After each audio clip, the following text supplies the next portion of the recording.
మోకాళ్ళ నొప్పులు, disc problems లాంటి అన్ని సమస్యలకు సంప్రదించండి Homeocare international world class homeopathy 9001175550.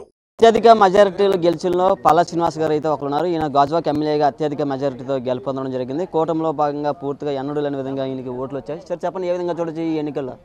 ఇది ఒక చాలా ఆనందంగా ఉందండి. ఇది ఒక చరిత్ర అనుకోవచ్చు. ఎందుకంటే మొత్తం రాష్ట్ర వ్యాప్తంగా కూడా భారీ మెజారిటీతో గెలిచారు. జగన్మోహన్ రెడ్డి యొక్క దుర్మార్గపు పాలన అంతమొందించడానికి ప్రజలందరూ కూడా ఒక తాటపైకి వచ్చారనడానికి ఇది ఒక నిదర్శనం అని చెప్పి తెలియజేస్తున్నాను. ఈరోజు మాకు ముఖ్యంగా గాజువాక ప్రజానికానికి నేను మనస్ఫూర్తిగా ధన్యవాదాలు తెలియజేస్తున్నానండి. అలాగే తెలుగుదేశం పార్టీ కార్యకర్తలకి, నాయకులకి, జనసేన, బీజేపీ నాయకులకి, కార్యకర్తలు కూడా ధన్యవాదాలు తెలియజేస్తున్నాను.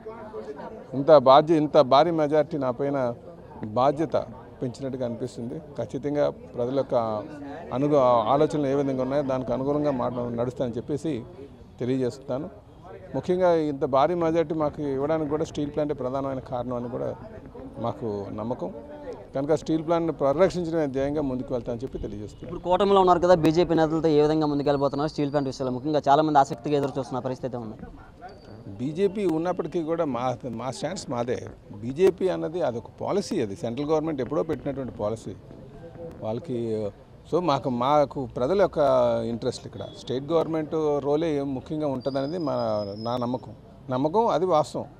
గతంలో కూడా అన్నాం కదా మేము, స్టేట్ గవర్నమెంటే కాపు కాస్తే ఇది ఇంత ఇబ్బంది పడేటువంటి పరిస్థితి ఉండదని.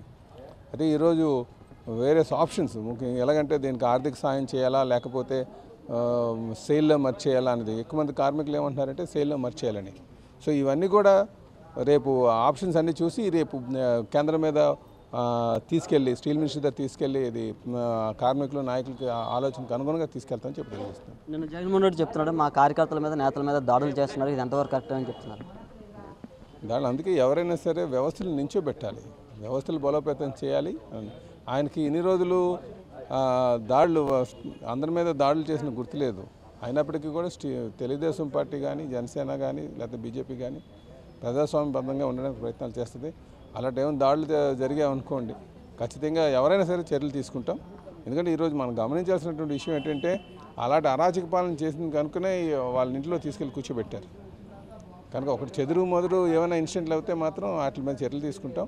కానీ తెలుగుదేశం పార్టీ, జనసేన, బీజేపీ నాయకులు ఎవరు కూడా అంత దాడులు చేసేటువంటి వ్యక్తులు కాదని మాకు నమ్మకం అండి. ఇప్పుడు రుచికొండ పరిస్థితి ఏంటి సార్? ఇప్పుడు ఏ విధంగా ఉండబోతుంది? గతంలో జగన్ ఇక్కడికి వస్తే నేను ఇక్కడే ఉంటానని చెప్పిన జగన్ ఇప్పుడు మీరు అధికారంలోకి వచ్చారు, దాన్ని ఏం చేయగలుగుతారు? అది విశాఖపట్నం ప్రజల యొక్క ఆలోచనకు అనుగుణంగా నడుస్తామండి. అది టూరిజంకి సంబంధించినటువంటి ప్రాంతం కనుక టూరిజంకి అభివృద్ధి చేయాలనేది, టూరిజం అభివృద్ధి చేస్తే ఎంప్లాయ్మెంట్ జనరేట్ అవుతుందని నమ్మకం. కనుక టూరిజం కింద పెడతారనేది మా భావన అండి. 5 ఏళ్ళు కూటమి ఏ విధంగా పరిపాలన చేయబోతుంది? ఖచ్చితంగా ప్రజారంజకమైనటువంటి పాలన అందించబోతుందండి. ఎందుకంటే ఇప్పుడు మీ ద్వారా కూడా నేను అందరికీ తెలియజేసేది ఒకటే, ఏదో నాయకులు అనుకుంటే సరిపోదు, నాయకులతో పాటు ప్రజలు కూడా అనుకోవాలి.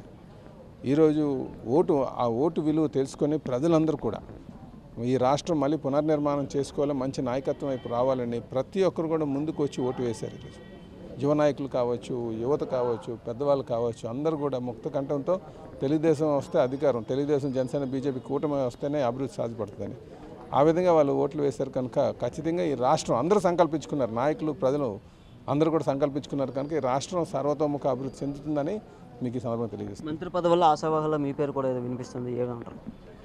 అంటే ఇస్తే ఖచ్చితంగా చేస్తాను, అంతే, అదొకటే చెప్పగలను. సంతోషం మీరందరూ చూపిస్తున్నారు. ఇది పల్లా శ్రీనివాస్ గారు చెప్తున్నారు. పూర్తిగా అయితే ఈ కూటమి ప్రభుత్వం రాష్ట్ర అభివృద్ధి మేము దృష్టి పెడతాం, కక్షాదింపు చర్యలు లాంటి ప్రయత్నాలు అయితే మేమేం చేయమని చెప్తున్న పరిస్థితి ఉంది. కెమెరా పర్సన్ సాగర్తో నాయుడు, ఆర్టీ విశాఖ నుంచి. మరిన్ని వీడియోస్ కోసం ఛానల్ ని సబ్స్క్రైబ్ చేయండి, లేటెస్ట్ అప్డేట్స్ కోసం వాట్సాప్ ఛానల్ ని ఫాలో చేయండి అండ్ లింక్ డిస్క్రిప్షన్ లో ఉంది.